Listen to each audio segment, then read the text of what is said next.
नमस्कार, स्वागत है आपका SSC JEE 2025 GS mock test number 15 में। तो चलिए स्टार्ट करते हैं फर्स्ट क्वेश्चन से। और अगर आप लोगों को वीडियो पसंद आता है तो ज़्यादा से ज़्यादा लाइक करें वीडियो को, चैनल को सब्सक्राइब करके नोटिफिकेशन को ऑन ज़रूर कर लें ताकि आने वाली सीरीज की हर एक वीडियो का नोटिफिकेशन आप लोगों को सबसे पहले मिले। और जो मैं क्वेश्चन आप लोगों को करा रहा हूँ बिल्कुल एसएससी जेईई के पैटर्न पर ही करा रहा हूं, अतः आप लोग एक बार विश्वास करके पूरी वीडियो को देखें जरूर। तो चलिए स्टार्ट करते हैं फर्स्ट क्वेश्चन से। Select the correct dance and dancer pair. सही नृत्य और उनके जो रिलेटेड नर्तक जोड़ी है आपको सही चुनना है। केलुचरण महापात्रा मोहिनीअट्टम, बी है अनीता रत्नम भरतनाट्यम, पल्लवी कृष्णन मणिपुरी और डी कह रहा है सरोदी सैकिया कथकली। तो आपको बताना है कि कौन सा सही है। तो केलुचरण महापात्रा ये मोहिनीअट्टम से रिलेटेड है, तो मोहिनीअट्टम से रिलेटेड नहीं है। जो केलुचरण महापात्रा है यह ओडिसी से रिलेटेड है, तो फर्स्ट तो इनकरेक्ट हो जाएगा। बी क्या कह रहा है अनीता रत्नम भरतनाट्यम, तो बिल्कुल राइट हो जाएगा। जो अनीता रत्नम है यह भरतनाट्यम से रिलेटेड हैं, तो ऑप्शन नंबर बी राइट हो जाएगा। जो सी है पल्लवी कृष्णन मणिपुरी से नहीं है। जो पल्लवी कृष्ण है यह मोहिनीअट्टम से है। और जो सरोदी सैकिया हैं यह कथकली से नहीं है, यह सत्रिया से हैं। तो सरोदी सैकिया इसमें रिलेटेड हो जाएगा सत्रिया, अतः डी भी इनकरेक्ट हो जाएगा। तो ऑप्शन नंबर बी राइट हो जाएगा। जो अनीता रत्नम है यह भरतनाट्यम से रिलेटेड है, तो ऑप्शन नंबर बी करेक्ट हो जाएगा। नेक्स्ट है which of the following measures of money supply is considered list liquid. निम्नलिखित में से कौन सी मुद्रा आपूर्ति का रूप सबसे कम तरल यानी लिस्ट लिक्विड है, आपको बताना है कि वह कौन सा है। M1 है, M4 है, M3 है या M2 है। तो ये करेक्ट आंसर हो जाएगा ऑप्शन नंबर बी M4। तो अगर लिस्ट लिक्विड पूछेगा नहीं सबसे कम जो तरल पूछेगा तो अब M4 हो जाएगा। और सबसे अधिक कौन है तो M1 है। अगर सबसे अधिक होता तो M1 हो जाता, इसमें जो है सबसे कम पूछा है तो M4 हो जाएगा। तो यानी आप लोग M1 से M4 की तरफ जाएंगे तो सबसे कम तरल यानी जो है तरलता उसकी घटती चली जाएगी। ये ध्यान रखना है आप लोगों को। चलिए इसे हम लिख कर भी लाए हैं, तो एक बार आप लोग इसे देख लीजिए। मनी सप्लाई मेजर्स मुद्रा आपूर्ति के रूप। तो जो M1 है यही सबसे पहले आप लोगों को ध्यान रखना है कि यह सबसे तरल रूप है। इसमें जो है currency in circulation plus demand deposit check account plus other deposit आते हैं। जबकि जो M2 है इसमें जो है M1 के साथ साथ सेविंग डिपॉजिट्स और स्मॉल टाइम्स डिपॉजिट यह जो है M1 से कम तरल होता है। और जो M3 है यह इसमें जो है M2 plus large time deposit institutional money market fund आते हैं ये, और यह जो है और कम तरल होता है यानी M2 से भी कम तरल होता है M3। जबकि जो M4 है यह जो है M3 प्लस अदर डिपॉजिट जैसे कि term deposit of more than 1 year आते हैं। यह जो होता है सबसे कम तरल होता है। तो ध्यान रखना है कि M1 जो है सबसे अधिक तरल या सबसे तरल होता है और जो M4 है यह सबसे कम तरल होता है। तो करेक्ट आंसर इसमें हो जाएगा क्योंकि इसमें पूछा है सबसे कम, तो correct answer option number B हो जाएगा M4। नेक्स्ट देख लेते हैं क्या कह रहा है। Which are the following is the riverine port in India that witnessed India's freedom struggle, world war first and world war second and socio cultural changes. Bharat का कौन सा नदी तटीय बंदरगाह है जिसने जो है स्वतंत्रता संग्राम, प्रथम और द्वितीय विश्व युद्ध तथा सामाजिक सांस्कृतिक परिवर्तनों को देखा है। Jawaharlal Nehru port, Paradip port, Mundra port या श्यामा प्रसाद मुखर्जी जो ट्रस्ट पोर्ट है यह। तो देखा है श्यामा प्रसाद मुखर्जी जो ट्रस्ट, तो ऑप्शन नंबर डी राइट हो जाएगा। तो यह पोर्ट कहाँ पर है, कोलकाता में है, इसलिए इसे कोलकाता पोर्ट के नाम से भी जाना जाता है। The weather in India during winter month is impacted by the surface pressure distribution from dash.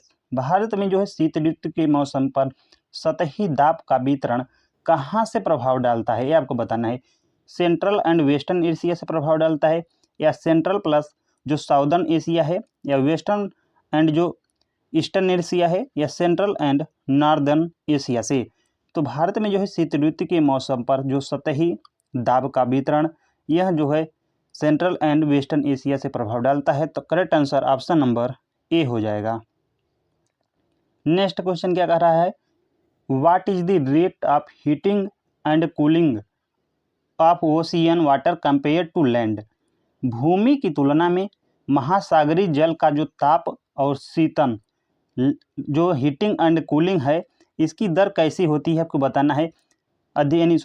Slower होती है, धीमी होती है, या समान होती है यानी सिमिलर होती है, या फास्टर होती है, या मॉडरेट होती है। तो ध्यान रखना है जो भूमि की तुलना में महासागरीय जल का जो ताप और शीतन होता है यह कम होता है यानी स्लोअर होता है। तो correct answer option number A हो जाएगा। Dash built the town of Thanjavur and temple for goddess Nishumbhasudini. Dash ने तंजावुर नगर और देवी निशुंभसूदिनी का मंदिर बनवाया, आपको बताना है। राजेंद्र फर्स्ट ने, बीरा राजेंद्र चोला ने, या अथिराजेंद्र चोला ने, या विजयालय ने। तो बनाया है विजयालय ने। तो correct answer option number D हो जाएगा। What was the theme of the BRICS literacy forum 2024। BRICS साहित्य मंच 2024 का विषय क्या था आपको बताना है। तो ये जो विषय था यह था dialogue of world literature, traditional national value and culture in a new reality. नई वास्तुकला में विश्व साहित्य परंपराओं, राष्ट्रीय मूल्यों और संस्कृतियों का संवाद। तो ऑप्शन नंबर बी राइट हो जाएगा। नेक्स्ट क्वेश्चन क्या कह रहा है, which amendment made it the fundamental duty of parent to provide education to children between 6 to 14 years. किस संविधान संशोधन के द्वारा 6 से 14 वर्ष की बच्चों की आयु के बच्चों को शिक्षा देना जो है माता पिता का मौलिक कर्तव्य बनाया गया।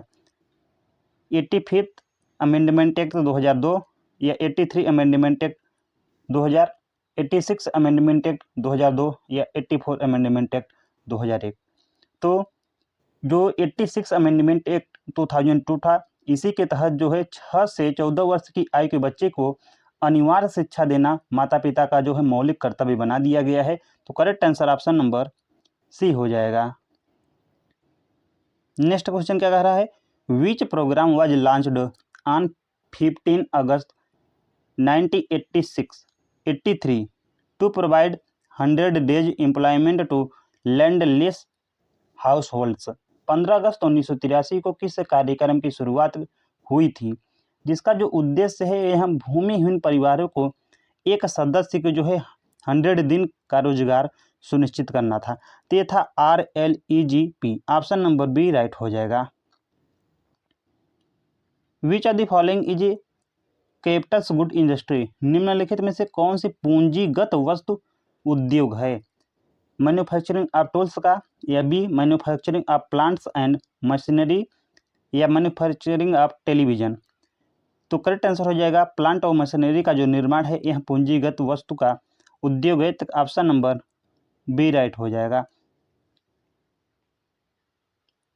नेक्स्ट है, as per amendment of article 51A clause की who is a parent or guardian to provide opportunity for education to his child's or as the case may be ward between the age of dash years। संविधान का अनुच्छेद जो 51A के अनुसार माता पिता या अभिभावक जो है अपने बच्चों पालने को शिक्षा का अवसर उपलब्ध कराएंगे। इसकी आयु कितनी रखी गई है आपको बताना है। तो ये रखी गई है 6 से 14 वर्ष। तो ऑप्शन नंबर ए राइट हो जाएगा। 6 से 14 वर्ष के जो बच्चों के लिए जो है यह अनिवार्य शिक्षा कर दिया गया है। अतः माता पिता को जो है 6 से 14 वर्ष के बच्चों के लिए शिक्षा कराना ही कराना है। तो ऑप्शन नंबर ए राइट हो जाएगा। यह फंडामेंटल राइट्स में हो गया है। तो ऑप्शन नंबर ए राइट हो जाएगा। Orange, Mizoram, Lakshadweep, Kerala as per literacy 2011 census in ascending order. यानी आरोही क्रम में, बढ़ते क्रम में आपको उनकी साक्षरता दर रखना है। तो साक्षरता दर तो 2011 की जनगणना के अनुसार मिजोरम हुआ, लक्षद्वीप और केरल को आरोही क्रम में लगाए। तो सबसे अधिक केरल का था, उसके बाद लक्षद्वीप का था, फिर मिजोरम का था। तो सबसे कम हो जाएगा मिजोरम, उसके बाद लक्षद्वीप और सबसे अधिक केरल।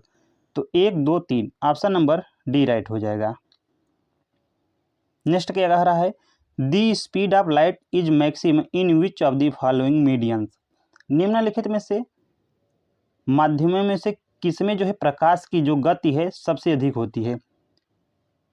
वाटर में होती है, एयर में होती है, ग्लास में होती है या वैक्यूम होती है। तो वैक्यूम में होती है, तो ऑप्शन नंबर डी राइट हो जाएगा। 3 यानी 3 × 10⁸ मीटर पर सेकेंड होती है, आप लोगों को ध्यान रखना है। नेक्स्ट है parliamentary, presidential, vice presidential election and EC office come under which list. संसदीय, राष्ट्रपति, उपराष्ट्रपति चुनाव और निर्वाचन आयोग जो है किस सूची में आते हैं। रेजिडुअल जो लिस्ट है, कनकरेंट है, यूनियन है या स्टेट लिस्ट। तो ये आते हैं यूनियन लिस्ट यानी संघ सूची में। तो ऑप्शन नंबर सी राइट हो जाएगा। नेक्स्ट क्वेश्चन है, under the UNESCO international convention against doping in sport where were the second formal meeting of the COP9 bureau and the third formal meeting of the fund approval committee hosted. खेलों में जो है doping के विरुद्ध UNESCO अंतर्राष्ट्रीय सम्मेलन के अंतर्गत COP9 ब्यूरो की दूसरी और फंड अप्रूवल कमेटी की तीसरी औपचारिक जो बैठक है ये यहाँ आपको बतानी है कि कहाँ आयोजित की गई थी। पेरिस में, टोक्यो में, नई दिल्ली में या जिनेवा में। तो ये आयोजित की गई थी नई दिल्ली में। तो ऑप्शन नंबर सी राइट हो जाएगा। नेक्स्ट है perennial snow is a feature of cold climate denoted by which Koppen code. अस्थाई हिमपात पेरेनियल जो स्नो है शीत जलवायु समूह की विशेषता है जो कोपेन जलवायु वर्गीकरण में किस कोड से दर्शाया जाता है। EF से दर्शाया जाता है, AW से, BSK से या CFB से। तो ये दर्शाया जाता है E और F से। तो correct answer option number A हो जाएगा। तो ध्यान रखना है पेरेनियल स्नो में शीत जलवायु समूह की विशेषता है जो कोपेन जलवायु वर्गीकरण में EF के द्वारा दर्शाया जाता है। तो चलिए थोड़ा सा इसे हम लोग देख भी लेते हैं डिटेल में। तो कोपेन क्लाइमेट क्लासिफिकेशन एक जो है व्यापक प्रणाली है जो विश्व के विभिन्न जलवायु क्षेत्रों को उनके तापमान और वर्षा पैटर्न पर आधार पर वर्गीकृत करता है। EF क्लाइमेट या इसे अस्थाई हिम, आइस कैप क्लाइमेट भी कहते हैं। यह जो है अस्थाई हिम और बर्फ वाले क्षेत्रों में पाया जाता है और जो वार्षिक तापमान लगभग जो होता है 0 डिग्री या इससे कम भी होता है। वर्षा जो है बहुत कम होती है और यह जो है मुख्यतः बर्फ के रूप में होता है। उदाहरण के लिए अंटार्कटिका और ग्रीनलैंड है, इसके बहुत सारे हिस्से हैं। अदर जो ऑप्शन है इसे भी देख लेते हैं थोड़ा सा। तो जो AW है इसे जो है ट्रॉपिकल सवाना, गर्मी प्लस जहाँ मानसून है उसे AW से डिनोट किया जाता है। जो BS की है यहाँ पर जो है ठंडी अर्थ शुष्क जलवायु, जो कोल्ड सेमी एरिड है उसे BSK से, और CFB से समुद्री पश्चिमी तटीय जलवायु जो एशियनिक क्लाइमेट है इसे दर्शाया जाता है। तो करेक्ट आंसर इसका जो हो जाएगा ऑप्शन नंबर ए हो जाएगा, क्योंकि इसमें पूछा था अस्थाई हिमपात जो पेरेनियल स्नो है जो शीत जलवायु की एक विशेषता है। यह कोपेन जलवायु वर्गीकरण में किस कोड से दर्शाया जाता है, तो EF से दर्शाया जाता है। तो ऑप्शन नंबर ए राइट हो जाएगा। Which of the following is A dynamic function of money. निम्नलिखित में से धन यानी मनी का गतिशील कार्य कौन सा है आपको बताना है। मेजर ऑफ द वैल्यू है, स्टैंडर्ड ऑफ डिफर्ड पेमेंट्स है, या basis of credit and liquidity है, या मीडियम ऑफ एक्सचेंज है। तो इसका जो राइट आंसर हो जाएगा ऑप्शन नंबर सी हो जाएगा, यानी basis of credit and liquidity, ऋण व तरलता का आधार है। तो ऑप्शन नंबर सी राइट हो जाएगा। तो ध्यान रखना है आप लोगों को, जो धन यानी मनी का गतिशील कार्य है यह है basic of credit and liquidity. Next question है, which of the following is a genetically modify plant. निम्नलिखित में से कौन सा जो पौधा है वह आनुवंशिक रूप से परिवर्तित है, यानी जेनेटिकली मॉडिफाई है। बीटी कपास, देसी आलू, गन्ना या जंगली केला। तो यह है बीटी कपास, ऑप्शन नंबर ए राइट हो जाएगा। Which protocol is use to securely transfer file over the internet. Internet पर सुरक्षित रूप से फाइल ट्रांसफर करने के लिए कौन सा प्रोटोकॉल जो है उपयोग किया जाता है। AFTP file transfer protocol use किया जाता है, या HTTP hyper text transfer protocol किया जाता है, या HTTPS hyper text transfer protocol secure किया जाता है, या SMTP simple mail transfer protocol किया जाता है। तो इंटरनेट पर सुरक्षित रूप से जो है फाइल ट्रांसफ़र करने के लिए HTTPS इसका यूज किया जाता है, यानी hyper text transfer protocol secure का। तो ऑप्शन नंबर सी राइट हो जाएगा, ऑप्शन नंबर सी करेक्ट हो जाएगा। नेक्स्ट है, which article of the constitution separated the judiciary from the executive. संविधान का कौन सा अनुच्छेद जो है न्यायपालिका और कार्यपालिका से जो है पृथक करता है। आर्टिकल जो है 143 या आर्टिकल 50 या आर्टिकल 114 या आर्टिकल 74। तो कार्यपालिका और न्यायपालिका को जो पृथक करता है यह आर्टिकल जो 50 से यही करता है। तो ऑप्शन नंबर बी राइट हो जाएगा। The Koyna, Tungabhadra and Bhima rivers are tributaries of which river. Koyna, Tungabhadra और भीमा जो नदियां हैं यह किस नदी की सहायक नदियां हैं आपको बताना है। ताप्ती की हैं, गंगा की हैं, गोदावरी की है, कृष्णा की। तो यह है कृष्णा की, ऑप्शन नंबर डी करेक्ट हो जाएगा। Which new initiative was launched by the Quad group recently. हाल ही में क्वाड समूह के द्वारा कौन सी नई जो है पहल है यह शुरू की गई है। क्वाड जलवायु कार्रवाई, quad climate action, quad cancer moonshot या क्वाड स्पेस मिशन, या डी कह रहा है क्वाड हेल्थ अलायंस। तो ये शुरू की गई है क्वाड कैंसर मूनशॉट। तो ऑप्शन नंबर बी राइट हो जाएगा। नेक्स्ट क्वेश्चन है, the first 5 year plan was released in the year. प्रथम पंचवर्षीय योजना जो है किस वर्ष लागू हुई थी। 1952 में, 1961, 1951 या 1960 में। तो ये लागू हुई थी 1951 में, ऑप्शन नंबर सी राइट हो जाएगा। Which article of the constitution abolish untouchability. संविधान का कौन सा जो अनुच्छेद है अस्पृश्यता को समाप्त करता है। आर्टिकल 20, आर्टिकल 17, आर्टिकल 18 या आर्टिकल 19। तो ये करता है आर्टिकल 17। तो ऑप्शन नंबर बी राइट हो जाएगा। Match the INC session held in UP with their years. Uttar Pradesh में आयोजित जो कांग्रेस अधिवेशनों को उनके वर्ष से मिलान करना है। मेरठ, कानपुर, लखनऊ और बनारस को इसमें दिया है ईयर 1916, 1905, 1946, 1925। तो 1916 में जो किसका अधिवेशन हुआ था तो लखनऊ का हुआ था, ये आप लोगों को ध्यान रखना है। और 1925 में जो हुआ था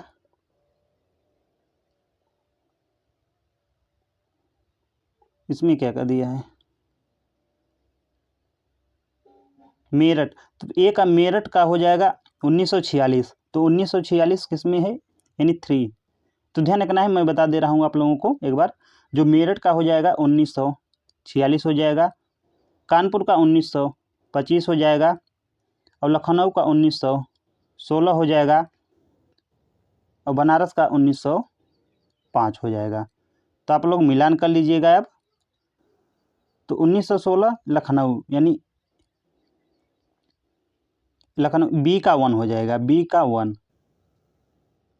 तो बी का 1 किस में है, ऑप्शन नंबर बी में राइट हो जाएगा। ए का 3, बी का 1, सी का 2, डी का 4। आप लोगों को ध्यान रखना है।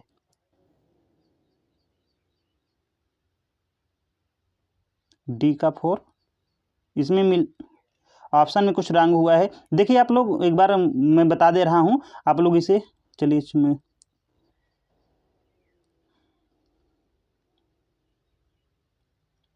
देखिए 1916 में तो लखनऊ हो जाएगा, यानी सी का 1 है, सॉरी सी का 1 है, मैं बी का 1 का उसमें कर रहा था, इसीलिए उसमें मिस्टेक हो जा रहा था।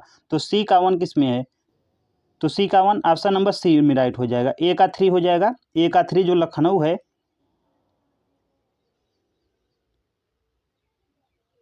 ए का 3 1946 मेरठ है, सॉरी मेरठ है तो 1946 हो जाएगा, बिल्कुल 1946 हो जाएगा, यानी ए का 3 इसमें है। और जो उसके बाद कानपुर है तो कानपुर 1925 यानी बी का 4 हो जाएगा। और सी लखनऊ 1916 हो जाएगा। और जो बनारस है 1905 हो जाएगा। तो आप लोग इसे देख लीजिएगा प्लीज़, मैं एक बार जूम कर दे रहा हूँ, पॉज करके आप लोग देख लीजिएगा इस क्वेश्चन को। चलिए नेक्स्ट क्वेश्चन देखते हैं। On 15 August 1947 Nehru hosted the national flag above which gate of red fort. 15 अगस्त 1947 को नेहरू ने लाल किले के किस द्वार पर राष्ट्रीय ध्वज जो है फहराया था? दिल्ली गेट पर, कश्मीरी गेट पर, अजमेरी गेट पर या लाहौरी गेट पर? तो फहराए थे लाहौरी गेट पे, तो ऑप्शन नंबर डी राइट हो जाएगा। नेक्स्ट क्वेश्चन है, in which year was the national human rights commission NHRC established in India. Bharat में जो है राष्ट्रीय मानवाधिकार आयोग किस वर्ष जो है स्थापित किया गया? 1950, 1993, 1857 या डी कह रहा है 1947 में। तो NHRC national human right commission जो है 1993 में इस्टेब्लिश किया गया था। तो ऑप्शन नंबर बी राइट हो जाएगा। नेक्स्ट क्वेश्चन क्या कह रहा है, which company become the first private entity to invest in India's nuclear power sector. Bharat के परमाणु ऊर्जा क्षेत्र में निवेश करने वाली पहली जो है निजी क्षेत्र की कंपनी कौन सी बनी है? टाटा पावर बनी है, रिलायंस न्यूक्लियर इंडस्ट्री या जिंदल न्यूक्लियर या अदानी ग्रीन एनर्जी बनी है? तो बनी है Tata Power, option number A right हो जाएगा। Which tiger reserve is located near Sabarimala. Sabarimala क्षेत्र में कौन सा टाइगर रिजर्व जो है स्थित है? परम्बिकुलम, बांदीपुर, मधुमलाई या पेरियार? तो स्थित है Periyar, option number D right हो जाएगा। Main occupation of Indus valley civilisation people was. सिंधु घाटी सभ्यता के लोगों का मुख्य व्यवसाय क्या था? कृषि था, युद्ध था, शिकार था? तो ये था एग्रीकल्चर ही, तो ऑप्शन नंबर ए राइट हो जाएगा, न कि मछली पकड़ना था। नेक्स्ट क्या है, whom inaugurated the Assam Investment of Infrastructure Summit Advantage Assam 2.0। Assam निवेश अवसंरचना जो शिखर सम्मेलन एडवांटेज असम 2.0 का उद्घाटन किसने किया? होम मिनिस्टर जो अमित शाह हैं इसने, या प्राइम मिनिस्टर नरेंद्र मोदी जी ने, या असम चीफ मिनिस्टर हेमंत बिस्वा शर्मा ने, या फाइनेंस जो मिनिस्टर निर्मला सीतारमण ने? तो किया है भारत के प्रधानमंत्री जो हैं प्रधानमंत्री नरेंद्र मोदी जी ने। तो ऑप्शन नंबर बी राइट हो जाएगा। Which foreign traveller was Moroccan and wrote Rihla. कौन सा स्वदेशी जो यात्री है मोरक्को का था और रेहला इसने लिखा है? फाहियान था, इब्न बतूता था, अलबरूनी था या निकोला कोर्टी था? तो यह था Ibn Battuta, option number B correct हो जाएगा। Financial emergency provisions in Indian constitution were borrowed from. भारतीय जो संविधान में वित्तीय आपातकाल है इसके प्रावधान जो है कहाँ से लिए गए हैं? कनाडियन जो कॉन्स्टिट्यूशन है यहाँ से, जर्मन कॉन्स्टिट्यूशन से, आयरिश या अमेरिकन कॉन्स्टिट्यूशन से? तो ये लिया गया है जर्मनी से, तो ऑप्शन नंबर बी राइट हो जाएगा, जर्मनी का संविधान से। तो इसमें जो है ऑप्शन नंबर बी राइट हो जाएगा। नेक्स्ट क्वेश्चन क्या कह रहा है, what is the principle behind the working of an MRI magnetic resonance imaging machine. MRI machine चुंबकीय अनुनाद इमेजिंग के कार्य का सिद्धांत क्या है?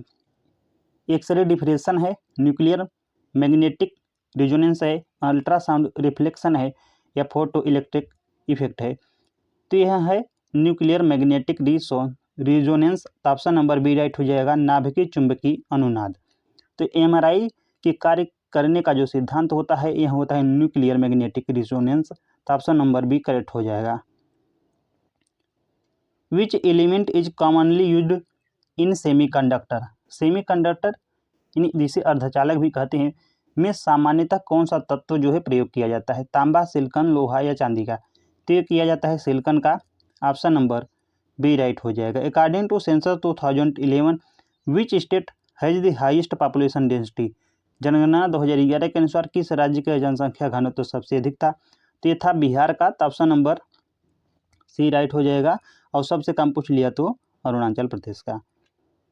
नेक्स्ट है मार्टियर्स डे, 23 मार्च को जो मनाया जाता है, जिसे हिंदी में शहीद दिवस कहते हैं।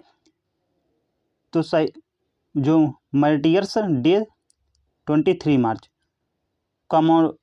Commemorates Bhagat Singh, Rajguru Sukhdev, there was educated in. शहीद दिवस जो 23 मार्च को मनाया जाता है, भगत सिंह, राजगुरु व सुखदेव की स्मृति में मनाया जाता है। इन्हें जो है किस वर्ष फांसी दी गई थी? 1928 में, 1930 में, 1931 में, 1935 में। तो दिया गया है 1931 में, तो ऑप्शन नंबर सी राइट हो जाएगा। Which of the following is not a renewable source of energy, निम्नलिखित में से कौन सा ऊर्जा स्रोत अच्छा है जो रिन्यूएबल नहीं है? न्यूक्लियर एनर्जी यानी परमाणु ऊर्जा, हाइड्रो पावर, बायोमास या एनर्जी फ्रॉम वेस्ट, अवशिष्ट ऊर्जा। तो यह है न्यूक्लियर एनर्जी, तो ऑप्शन नंबर ए राइट हो जाएगा। The golden revolution in Indian agriculture is related, भारतीय कृषि में जो स्वर्ण क्रांति, जिसे इंग्लिश में कहते हैं गोल्डन रिवोल्यूशन, किससे संबंधित है? मिनरल से, नारियल उत्पादन यानी कोकोनट प्रोडक्शन से, हॉर्टिकल्चर उद्यानी से, या कैसियो कल्टीवेशन से। तो रिलेटेड है हॉर्टिकल्चर से, तो ऑप्शन नंबर सी राइट हो जाएगा। नेक्स्ट है the largest reserve of bauxite in India are found in which of the following states, भारत में बॉक्साइट के सबसे बड़े भंडार निम्नलिखित में से किस राज्य में पाए जाते हैं? आंध्र प्रदेश, ओडिशा, कर्नाटक या मध्य प्रदेश में। तो ये पाया जाता है ओडिशा में, तो ऑप्शन नंबर बी राइट हो जाएगा। Match list first with list second and select the correct code, सूची फर्स्ट को सूची सेकेंड से मिलाइए और सही कोड को चुनिए। सूची फर्स्ट क्या है? स्टैचू ऑफ यूनिटी, बी है स्टैचू ऑफ प्रॉस्पेरिटी या स्टैचू ऑफ इक्वालिटी या स्टैचू ऑफ सोशल जस्टिस। तो स्टैचू ऑफ यूनिटी किसकी है? तो सरदार वल्लभ भाई पटेल की है। तो ए का ए हो जाएगा, नहीं ए का 1 हो जाएगा सरदार वल्लभ भाई पटेल का। और जो स्टैचू ऑफ प्रॉस्पेरिटी है, यहाँ है जो नंद प्रभु कैंपगौड़ा जी हैं, तो बी का 2 हो जाएगा।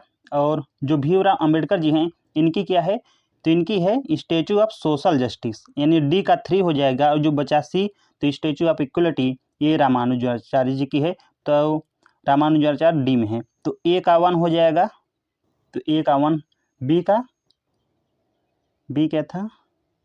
स्टैचू ऑफ प्रॉस्पेरिटी, तो बी का हो जाएगा नंद प्रभु कैंपगौड़ा, यानी बी का 2 हो जाएगा। तो ए का 1, बी का 2, ए का 1, बी का 2, सी का था 4 और डी का 3, तो ऑप्शन नंबर सी राइट हो जाएगा। ऑप्शन नंबर सी राइट हो जाएगा। आप लोगों को ध्यान रखना है, जो स्टैचू ऑफ यूनिटी है सभी जानते होंगे सरदार वल्लभ भाई पटेल जी का है। स्टैचू ऑफ जो प्रॉस्पेरिटी है, यह जो है जो नंद प्रभु कैंपगौड़ा जी हैं। और जो स्टैचू ऑफ इक्वलिटी है, यह रामानुजाचार्य जी की है। और स्टैचू ऑफ सोशल जस्टिस जो है, यह जो है डॉक्टर भीमराव अंबेडकर जी का है। तो ऑप्शन नंबर सी राइट हो जाएगा। ए का 1, बी का 2, सी का 4 और डी का 3।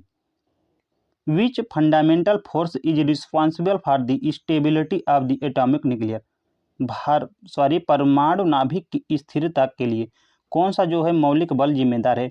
Gravitational force, electromagnetic force, strong जो न्यूक्लियर फोर्स है, या वीक न्यूक्लियर फोर्स। तो यह जिम्मेदार है स्ट्रांग न्यूक्लियर फोर्स, तो ऑप्शन नंबर सी राइट हो जाएगा।